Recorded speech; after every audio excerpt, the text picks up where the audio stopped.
Hay nombres que nadie quiere pronunciar. Nombres que parecen cargar con el peso del mundo y del horror. Luis Alfredo Garavito.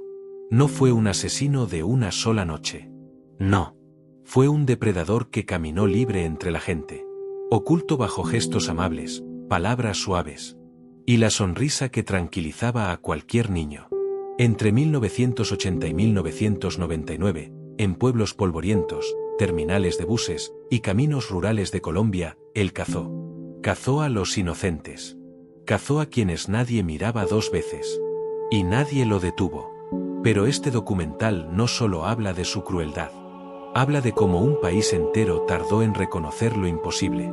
Que un hombre podía cometer cientos de crímenes. Bajo la indiferencia y la incredulidad colectiva. Pueblos en silencio. Familias desgarradas. Y una sociedad que tuvo que aprender a mirar lo que había ignorado durante demasiado tiempo.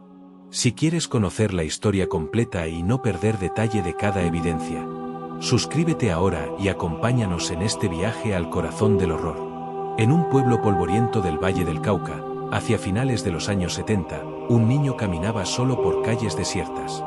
Su nombre era Luis Alfredo Garavito. La violencia doméstica, el abandono y la indiferencia social lo acompañaban como sombras constantes. No había caricias, no había seguridad, solo gritos, golpes y la fría rutina de la supervivencia. Este niño que muchos olvidarían, estaba aprendiendo algo que marcaría décadas de horror. La vida de los demás podía ser manipulada, controlada, arrebatada sin que nadie lo notara. La infancia de Garavito no fue solo dura, fue un terreno fértil para el desarrollo de un depredador. Cada golpe, cada humillación, era una lección. El miedo puede dominar a los otros, y la obediencia se consigue con apariencia de bondad. Así, entre los años 1970 y 1980, comenzó a construirse la máscara que usaría durante años. Una sonrisa amable, gestos de ayuda, palabras tranquilizadoras. Nadie sospecharía que detrás de esa fachada se escondía un cálculo frío y sistemático. En los primeros años de la década de 1980, Colombia no era un país acostumbrado a entender la psicología del asesino serial. Las desapariciones de niños eran vistas como accidentes, fugas o simples tragedias aisladas. En ese contexto, Garavito se movía con la seguridad de un espectro. Nadie lo vinculaba a los rumores, nadie pensaba en la repetición de patrones. Su cacería comenzó silenciosa, casi invisible, pero cada acción estaba cuidadosamente planeada. Los niños elegidos eran siempre aquellos que parecían ser olvidados por la sociedad. Caminaban solos hacia la escuela, hacia la tienda, hacia la esquina donde la vigilancia adulta era mínima. Su método era simple pero letal: acercarse, ofrecer un favor, una ayuda, un dulce, ganar confianza, desaparecer. Cada desaparición, por sí sola, podía parecer casual. Vista en conjunto, empezaba a dibujar un patrón macabro. El primer testimonio que podría considerarse veraz apareció en 1983. Un niño logró escapar tras horas de cautiverio en un terreno rural. Su relato, aunque fragmentario, describía la calma inquietante del agresor, gestos suaves, promesas, explicaciones detalladas de rutas inexistentes. La técnica de Garavito no era violencia inmediata, era manipulación prolongada. Aprendía a esperar, a estudiar a su presa, a anticipar la reacción de los adultos. Pocos entendían lo que estaba ocurriendo. Vecinos y autoridades permanecían en un limbo de incredulidad. La idea de un hombre capaz de planificar tantos crímenes resultaba inconcebible. Durante los años 1983-1985, algunos investigadores empezaron a notar coincidencias, desapariciones en regiones rurales del Valle del Cauca, edades específicas de las víctimas, patrones de acercamiento similares. Pero la evidencia era débil y dispersa. Los casos parecían aislados, sin conexión aparente. En paralelo, la máscara de Garavito se perfeccionaba. Entre 1985 y 1990, comenzó a moverse a otras regiones, el eje cafetero, pequeños pueblos del Atlántico. Cada traslado era estratégico, buscaba zonas donde la supervisión era mínima, donde la incredulidad social era más fuerte que la alerta. Su método se volvía más eficiente con cada año que pasaba, mientras las autoridades y la sociedad continuaban negando lo que sus instintos les decían que estaba ocurriendo. Pero la sombra de su infancia seguía presente en su psicología. La violencia que sufrió, el rechazo, la humillación, moldearon un hombre que entendía el miedo de los demás como una herramienta. Cada acto de crueldad era frío, calculado, casi clínico. No existía improvisación, existía planificación y aprendizaje constante. Entre 1990 y 1995, los registros muestran que Garavito ya había perfeccionado un patrón de cacería que sería repetido en más de 300 víctimas. El horror era silencioso, casi imperceptible, hasta que un sobreviviente logró relatar detalles que nadie podía ignorar. Este niño describió la rutina de Garavito, cómo ganaba confianza, cómo planeaba cada paso, cómo la apariencia de bondad ocultaba el monstruo que estaba a punto de emerger. Cada palabra del relato coincidía con otros casos, fragmentos de historias que durante años habían sido descartadas. Y así, entre 1980 y 1995, la sombra de Garavito se extendía. Los pueblos, los caminos rurales, las escuelas y terminales de buses, comenzaron a registrar desapariciones sin explicación. La sociedad aún no veía la conexión, pero los pocos que investigaban empezaban a dibujar un mapa de horror, un depredador metódico, inteligente y adaptable, moviéndose de región en región, siempre un paso adelante de la incredulidad colectiva. Al terminar esta primera parte, surge una pregunta inevitable. ¿Qué tan fácil es que un monstruo camine frente a nosotros durante años y nadie lo note? Entre 1995 y 1997, Garavito se convirtió en un maestro de la invisibilidad. Cada pueblo que visitaba, cada camino que recorría, estaba impregnado de su presencia sin que nadie lo percibiera. La rutina era siempre la misma: detectar niños solos, acercarse con gestos de confianza, ofrecer ayuda y desaparecer con ellos hacia lugares apartados. Las víctimas eran siempre niños entre 6 y 12 años, cuidadosamente seleccionados, una franja de inocencia que su mente calculaba con precisión. Lo más aterrador no era solo su método, sino la impunidad con la que actuaba. La incredulidad social y la dispersión geográfica jugaron a su favor. Las familias denunciaban, pero sus voces se perdían entre la burocracia y el escepticismo. La policía archivaba casos como incidentes aislados, los medios los catalogaban como tragedias locales. Cada error humano, cada negligencia, fortalecía la libertad de Garavito y prolongaba su caza. Al mismo tiempo, su psicología se volvía más compleja.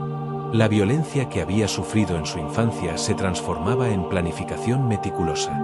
Sabía que la paciencia era tan importante como la fuerza. Observaba, estudiaba rutinas, calculaba horarios y anticipaba reacciones. Su capacidad de adaptación era inquietante. Cambiaba de región, de apariencia, incluso de forma de aproximación, aprendiendo de cada error y de cada sospecha que podía percibir. Uno de los hallazgos más impactantes de este periodo ocurrió en el Eje Cafetero, hacia 1996. Un niño logró escapar después de horas de cautiverio.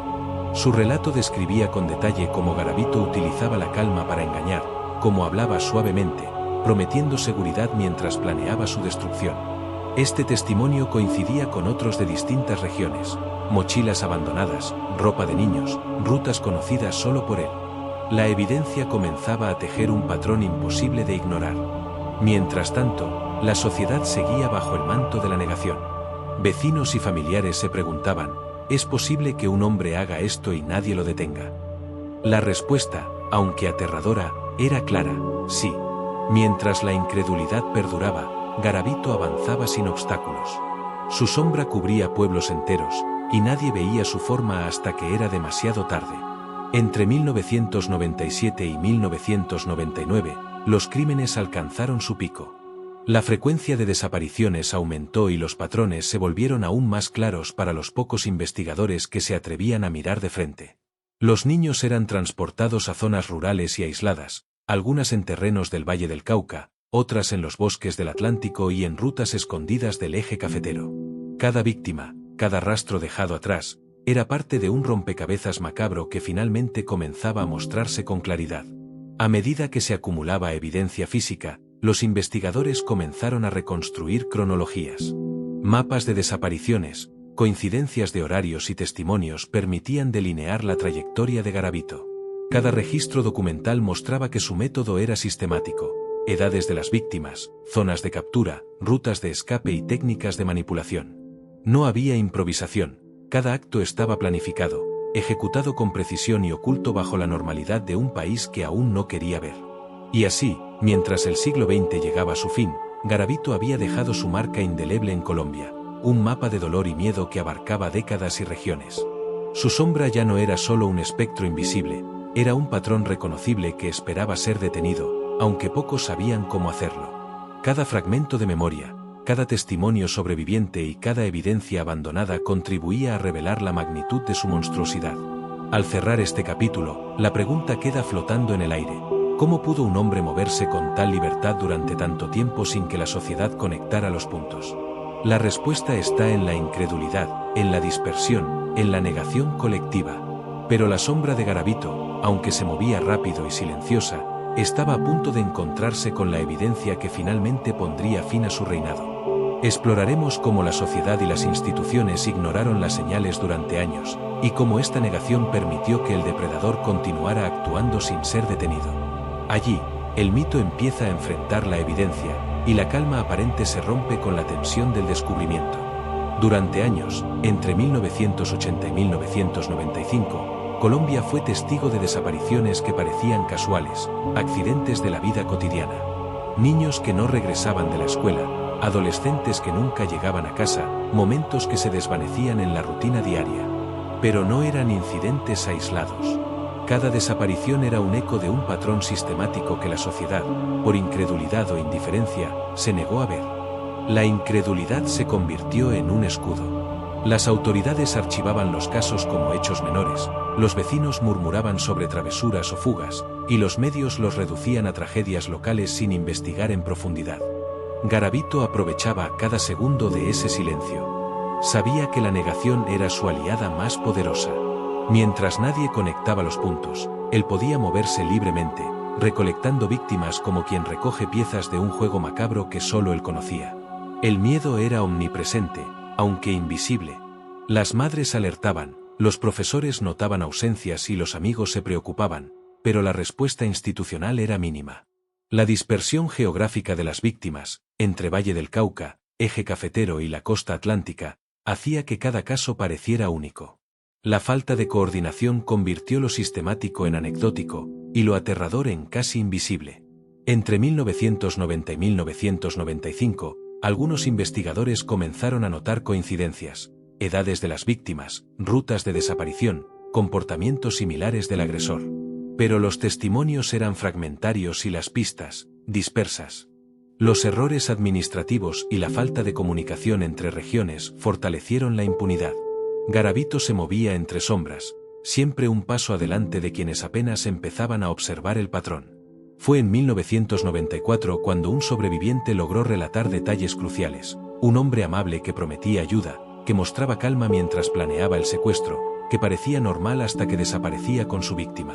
Este testimonio coincidía con hallazgos en otros lugares: mochilas abandonadas, ropa de niños y senderos rurales utilizados como rutas de escape. Poco a poco, la evidencia física se unía a los relatos, pero la sociedad tardaba en reconocerlo. Aquí, incluso la psicología criminal comenzó a jugar un papel crucial. Analistas comenzaron a reconstruir perfiles, entendiendo cómo Garavito seleccionaba víctimas, cómo manipulaba su entorno y cómo la incredulidad colectiva amplificaba su libertad. Perfil criminal significa, en términos simples, un estudio de patrones de comportamiento para anticipar acciones futuras de un agresor. En este caso, permitió a la policía comprender la mente de un depredador que había aprendido a explotar la negación de quienes lo rodeaban. Entre la década de 1990 y 1997, se incorporó una herramienta esencial para futuras investigaciones: los registros documentales y bases de datos digitales. Hoy en día, estas herramientas permiten reconstruir la historia de casos olvidados, cruzar rutas de desaparición y crear alertas tempranas. Y es aquí donde una intervención narrativa es clave.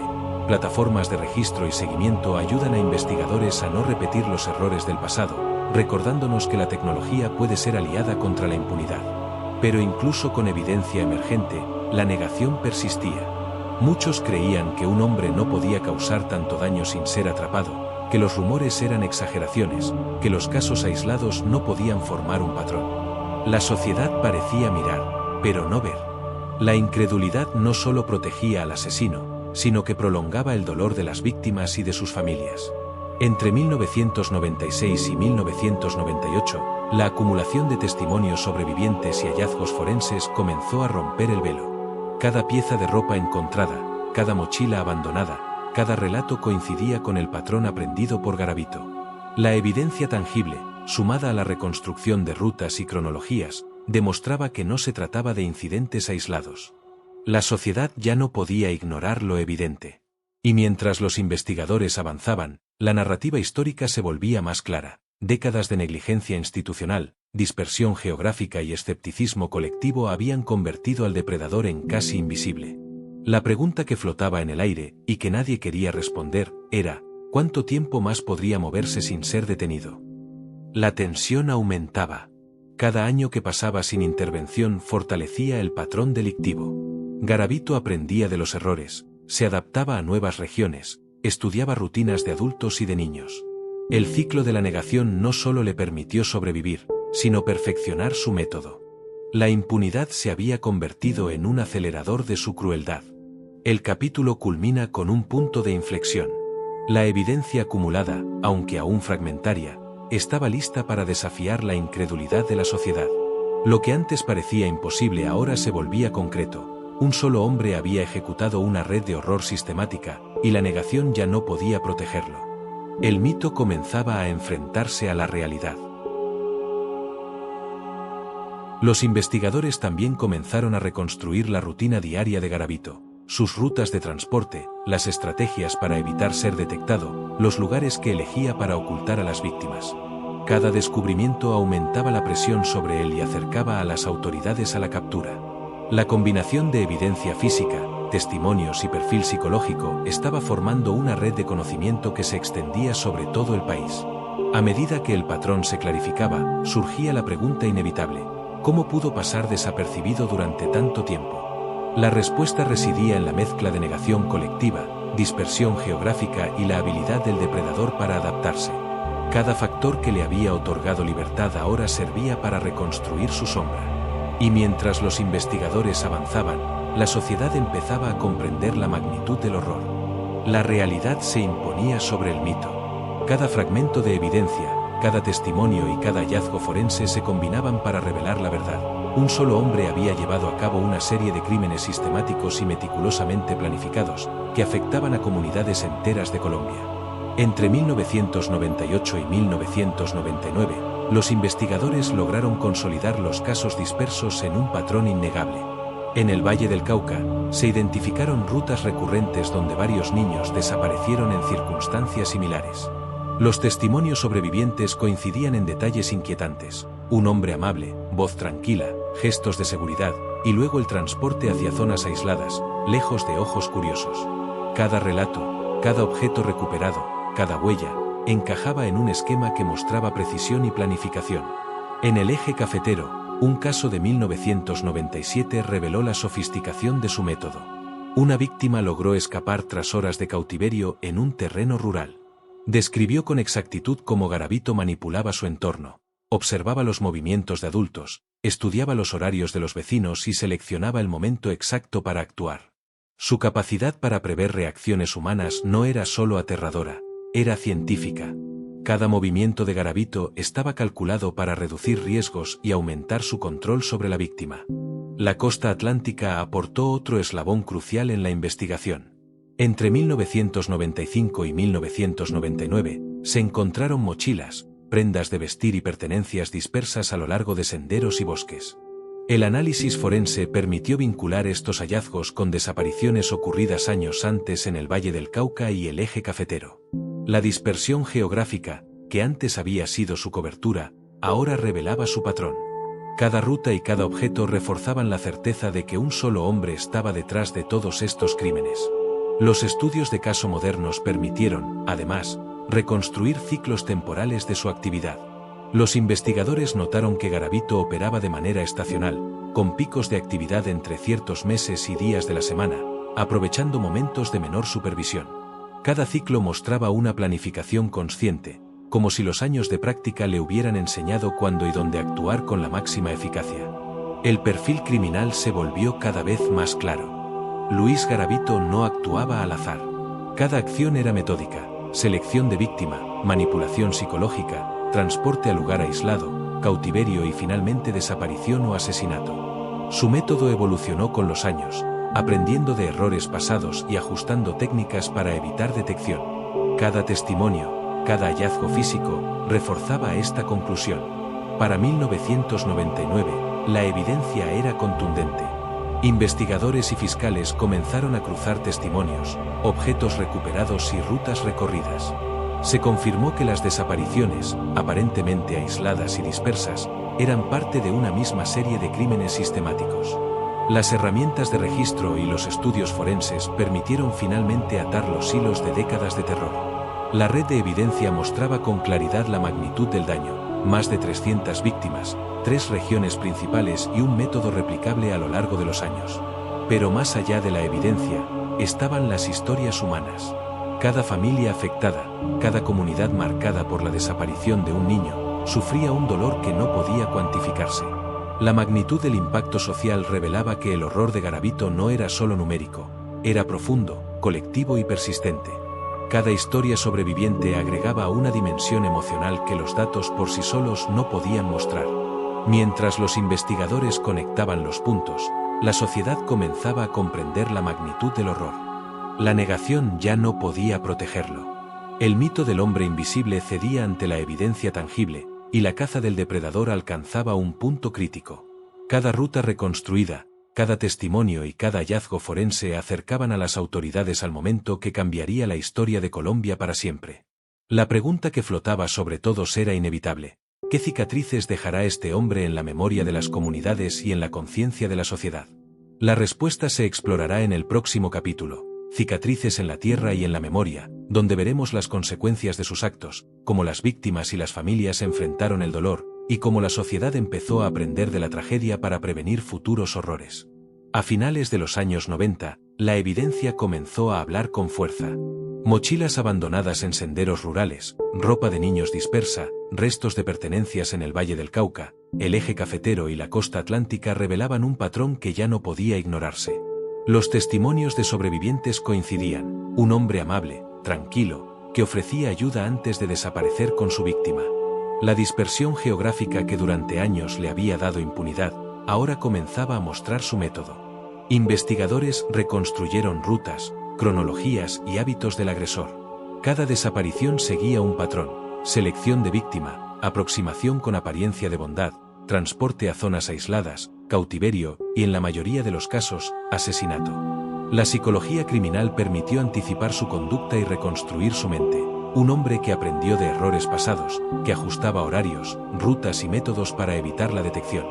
Casos claves surgieron en Valle del Cauca y Eje Cafetero, donde sobrevivientes detallaron su modus operandi. Uno de ellos describió cómo Garavito estudiaba los movimientos de adultos y vecinos, calculando el momento exacto para actuar. La evidencia física, ropa, mochilas, objetos personales, confirmó los relatos, y los registros cruzados permitieron identificar ciclos de actividad, meses, días de la semana y horas donde la supervisión era mínima. Hacia 1999, la red de evidencia era indiscutible. Más de 300 víctimas, 3 regiones principales, un patrón metódico y repetitivo. La negación ya no podía protegerlo. La sociedad empezaba a comprender la magnitud del horror. Cada hallazgo, cada testimonio, cada fragmento físico construía un mapa macabro que mostraba la extensión de sus crímenes. La pregunta que flotaba era inevitable: ¿cómo pudo un hombre moverse durante casi 20 años sin que nadie conectara los puntos? La respuesta estaba en la combinación de incredulidad social, dispersión geográfica y una habilidad aterradora para manipular y anticipar el comportamiento humano. La sombra que había cubierto Colombia durante décadas comenzaba a enfrentarse a la luz de la evidencia. La captura de Garavito no borró el dolor, ni la desolación que dejó tras sí. Cada familia, cada comunidad marcada por la desaparición de un niño, llevaba cicatrices profundas que trascendían generaciones. Entre 1999 y 2000, los juicios expusieron la magnitud de su monstruosidad, evidencia tangible, testimonios de sobrevivientes y rutas meticulosamente reconstruidas demostraron la sistematicidad de sus crímenes. Los pueblos del Valle del Cauca, Eje Cafetero y Costa Atlántica enfrentaron el impacto colectivo, miedo, incredulidad y un proceso lento de aceptación. Las escuelas, las calles y los hogares cargaban con recuerdos que no podían borrarse. Pero también surgieron historias de resiliencia, sobrevivientes que narraban su escape, comunidades que fortalecían la vigilancia y el cuidado de los niños, y familias que luchaban por justicia y memoria. El sistema judicial colombiano, golpeado por la magnitud de los crímenes, implementó cambios. Protocolos de investigación, registros centralizados y colaboración interregional buscaban asegurar que un patrón de horror como este no se repitiera. La tragedia, aunque profunda, dejó enseñanzas. La importancia de conectar evidencias, escuchar testimonios y actuar con rapidez ante señales de alarma. La sociedad aprendió a mirar. Donde antes había incredulidad y negación, ahora existía vigilancia, conciencia y educación. Cada escuela, cada comunidad, recordaba los años oscuros con el objetivo de prevenir que un depredador pudiera moverse impunemente de nuevo. Las cicatrices permanecen, pero también la determinación de no olvidar. El tiempo no borra el horror, solo lo transforma en memoria y advertencia. Entre 1980 y 1999, Garavito dejó un rastro de dolor. Entre 2000 y 2010, los juicios y la documentación consolidaron la verdad histórica, revelando cómo un hombre había cometido más de 300 crímenes.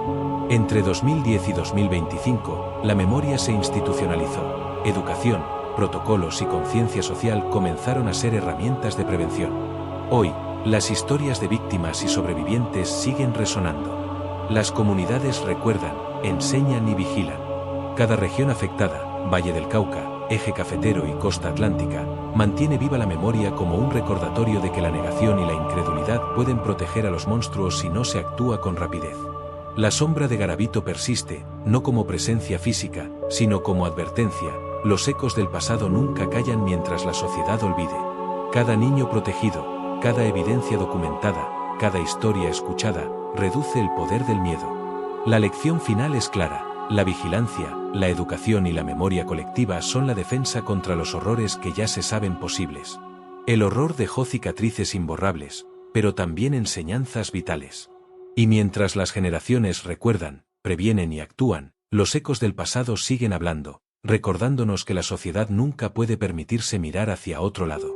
El tiempo no borra las cicatrices, solo las hace visibles para quienes saben dónde mirar. En los años posteriores a 1999, cuando Luis Garavito finalmente fue detenido, Colombia comenzó a enfrentar la magnitud de lo que había ocurrido durante casi 2 décadas. Cada comunidad afectada, el Valle del Cauca, el Eje Cafetero, la Costa Atlántica, llevaba consigo un dolor profundo, como si los senderos rurales y las escuelas mismas recordaran los pasos del depredador. Las familias que habían perdido a sus hijos enfrentaron una mezcla de alivio y desolación. La captura traía justicia, pero no regresaba la inocencia arrebatada. Los sobrevivientes, pocos pero resilientes, comenzaron a narrar historias de escape, de momentos en los que la astucia y la suerte lo salvaron. Sus relatos revelaban la calma meticulosa de Garavito, su capacidad para observar cada movimiento, anticipar cada reacción y manipular a niños y adultos. Cada testimonio reconstruía el ciclo de terror que se había repetido año tras año, desde los primeros casos de los años 80 hasta su captura en 1999. Pero las cicatrices no eran solo individuales, eran colectivas.